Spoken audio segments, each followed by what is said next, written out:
We're down to the final stretch of the most hyped anime of the year so far, and I really only have one thing to say. After this last episode, I have no goddamn idea what's going to happen next, and I'm here for it.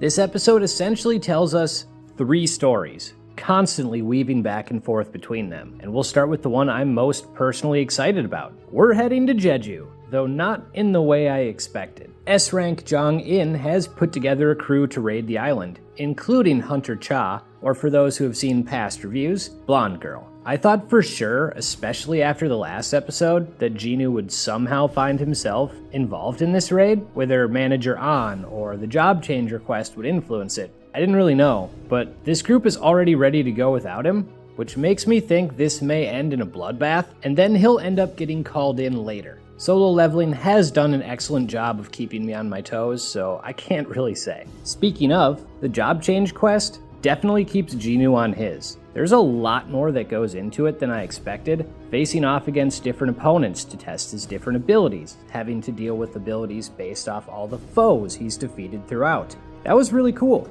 and well written, especially stripping him of full recovery and some other abilities throughout the quest. It also dove further into game mechanics by giving him gear, and even if it's invisible, that matters. But the best part of the episode is the fight with Igris the Bloodred. Over the course of this season, we've seen Jinu become quite the powerhouse. He's defeated giant snakes, giant spiders, the Cerberus, evil C ranks, evil B ranks, and soloed entire gates numerous times now. And one of the things this show continues to do well is show that's not enough. There's always a stronger opponent. Here, we see that's Igris the Bloodred, which was an amazing fight. The choreography was top-notch. The score was epic as always. And it was funny seeing the knight legitimately be chivalrous when Jinu's like, let's just throw fists. And the knight just drops his weapon. He's down. As he usually does when a new big threat comes around, Jinu's getting his ass kicked. And I really liked the scene where he gets tossed onto the throne where he made his comeback.